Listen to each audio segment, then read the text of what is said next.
ಸಾಗರ ಹೊಸನಗರ ರಸ್ತೆಯಲ್ಲಿರುವ ವಿಜಯನಗರ ಬಡಾವಣೆಯಲ್ಲಿ ಮದ್ಯದ ಅಂಗಡಿ ಪ್ರಾರಂಭವಾಗಿರುವುದನ್ನು ವಿರೋಧಿಸಿ ಸಾರ್ವಜನಿಕರಿಂದ ಪ್ರತಿಭಟನೆ ನಡೆಸಲಾಯಿತು. ಜನ ಬೀಳದ ಈ ಸ್ಥಳದಲ್ಲಿ ಮದ್ಯದ ಅಂಗಡಿ ತೆರೆದಿರೋದು ಸಾರ್ವಜನಿಕರಿಗೆ ತುಂಬಾ ತೊಂದರೆಯಾಗ್ತಾ ಇದ್ದು, ಹೆಂಡದ ಅಂಗಡಿಯ ಎದುರು ಭಾಗದಲ್ಲಿ ಮಾನ್ಯ ತಹಸೀಲ್ದಾರ್ ಅವರ ಮನೆ, ಅದೇ ರಸ್ತೆಯಲ್ಲಿ ಮುಂದೆ ಚಲಿಸಿದರೆ ನ್ಯಾಯಾಧೀಶರ ವಸತಿ ನಿಲಯ, ಉಪವಿಭಾಗಾಧಿಕಾರಿಗಳ ವಸತಿ ನಿಲಯ ಇರುವಂತಹ ಸ್ಥಳದಲ್ಲಿ ಮದ್ಯದ ಅಂಗಡಿ ತೆರೆದಿರೋದು ಶೋಚನೀಯ ಸಂಗತಿ ಎಂದು ಸಾರ್ವಜನಿಕರು ಆಕ್ರೋಶ ವ್ಯಕ್ತಪಡಿಸಿದರು. ಈ ಭಾಗದಿಂದ ಮದ್ಯದ ಅಂಗಡಿಯನ್ನು ತೆರವುಗೊಳಿಸಬೇಕೆಂದು ವಿಜಯನಗರ ನಾಗರಿಕ ವೇದಿಕೆಯಿಂದ ಅಂಗಡಿಯ ಎದುರು ಭಾಗದಲ್ಲಿ ಪ್ರತಿಭಟನೆ ನಡೆಸಲಾಯಿತು. ಅಂಗಡಿ ಓಪನ್ ಮಾಡಬೇಕು ಅಂದ್ರೆ ಸ್ಥಳೀಯ ಅಧಿಕಾರಿಗಳು, ಸಮಗ್ರ ಅಧಿಕಾರಿಗಳು, ಸ್ಥಳೀಯ ಜನಪ್ರತಿನಿಧಿಗಳು ಮಾಡಕ್ ಸಾಧ್ಯನೇ ಇಲ್ಲ. ಎಲ್ಲಾದ್ರೂ ಅಷ್ಟೇ, ಬೇರೆ ಏರಿಯಾದಲ್ಲಿ ಆಗ್ಬೇಕು ಅಷ್ಟೇ, ಸ್ಥಳೀಯ ಜನಪ್ರತಿನಿಧಿಗಳು ಗೊತ್ತಾಗೇ ಆಗತ್ತೆ, ಗೊತ್ತಾಗದೆ ಮಾಡಕ್ ಸಾಧ್ಯನೇ ಇಲ್ಲ.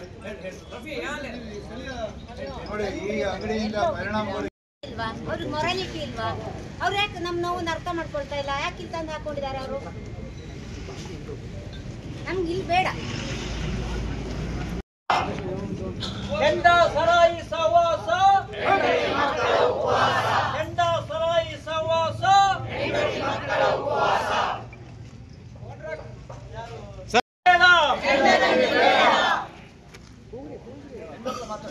ಎಲ್ಲರೂ ಗೌರವಾನ್ವಿತ ಜನರಾಗಿದ್ದಾರೆ. ಹಂಗಾಗಿ ಮೇನ್ ರೋಡ್ ಅಲ್ಲಿ ಈ ಹೆಂಡದ ಅಂಗಡಿಯನ್ನ ಮಾಡೋದೇ ಬೇಡ. ಆದಷ್ಟು ಬೇಗ ಎತ್ತಂಗಡಿ ಮಾಡಿ ನೀವು ಬೇರೆ ಯಾವ ಜಾಗದಲ್ಲಿ ಬೇಕಾದ್ರೂ ಮಾಡ್ಕೊಳ್ಳಿ, ಈ ವಿಜಯನಗರದಲ್ಲಿ ಮಾತ್ರ ಬೇಡ ಅಂತ ಎಲ್ಲರ ಬಹಿಷ್ಕಾರ ಇದೆ.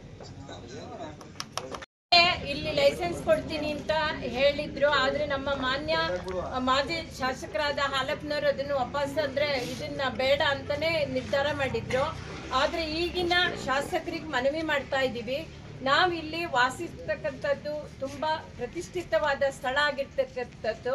ಆದ್ರಿಂದ ಮಾನ್ಯ ಶಾಸಕರಿಗೆ ನಮ್ದೊಂದು ಮನವಿ, ಹೆಣ್ಮಕ್ಳದ್ದು, ದಯವಿಟ್ಟು ನೀವು ಸ್ಪಂದಿಸ್ತೀರಾ ಅಂತ ತಿಳ್ಕೊಂಡು ಇಲ್ಲಿ ದಯವಿಟ್ಟು ಬಂದ್ ಮಾಡಬೇಕು ಅಂತ ನಮ್ಮ ಆಗ್ರಹ. ಎಲ್ಲ ಹೋರಾಟದ ಸಮಿತಿಯ ಪದಾಧಿಕಾರಿಗಳು ಇದೇ ವಿಜಯನಗರ ನಾಗರಿಕ ವೇದಿಕೆಯಿಂದ ಕಳೆದ ಒಂದು ವರ್ಷದ ಹಿಂದೆ ನಾರಾಯಣಮೂರ್ತಿಗಳು ಹೇಳಿದಂಗೆ ಎಸ್ ಕಂಫರ್ಟಿಗೆ ಇದಕ್ಕೆ CL7 ಕೊಡ್ತಾರೆ ಅನ್ನೋ ಮಾಹಿತಿ ಬಂತು. ಅದು ಬರ್ತಿದ್ದಂಗೆ ನಾವು ಅರವಿಂದ್ ಅಣ್ಣವರು ನಾಗರಿಕ ವೇದಿಕೆಯಿಂದ ಎಲ್ಲ ಹೋಗಿ AC-ಗೆ DC ಎಲ್ಲ ಕಡೆನೂ ನಾವು ಮನವಿಯನ್ನು ಕೊಟ್ವಿ. ಆದರೆ ಅವತ್ತೇನಾಗಿತ್ತು ಅಂದರೆ ಅದು ನಿವೇಶನದಲ್ಲಿ ರಚನೆ ಮಾಡಿದಂಥ ಬಿಲ್ಡಿಂಗ್ ಆಗಿತ್ತು.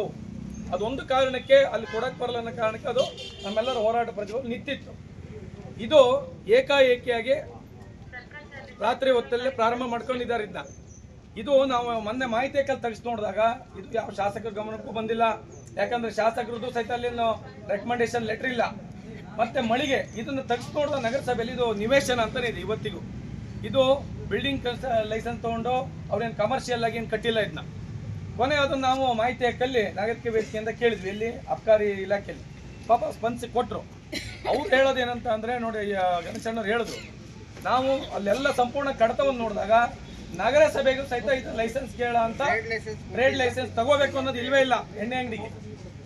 ನಾನು ಹೇಳ್ತಾ ಇರೋದು ಇಲ್ಲಿ ಆ ಸರ್ಕಾರ ಈ ಸರ್ಕಾರದ ಬಗ್ಗೆ ಹೇಳ್ತಾ ಇಲ್ಲ, ಸರ್ಕಾರದ ಧೋರಣೆ ಬಗ್ಗೆ. ಎಷ್ಟು ಕೆಲವೊಮ್ಮೆ ಜನವಿರೋಧಿಯಾಗಿ ಧೋರಣೆ, ಕೇವಲ ಸರ್ಕಾರ ತನ್ನ ಬೊಕ್ಕಸವನ್ನು ತುಂಬಿಸ್ಕೊಳ್ಳೋದು ಮಾತ್ರ ನೋಡುತ್ತೆ. ಒಂದು ಶಿಫ್ಟಿಂಗ್ ಮಾಡಿದ್ರೆ 2.5 ಲಕ್ಷ ರೂಪಾಯಿ ಬರುತ್ತೆ. ಇಲ್ಲಿ ಹೆಚ್ಚಿನದಾಗಿ ನಾನು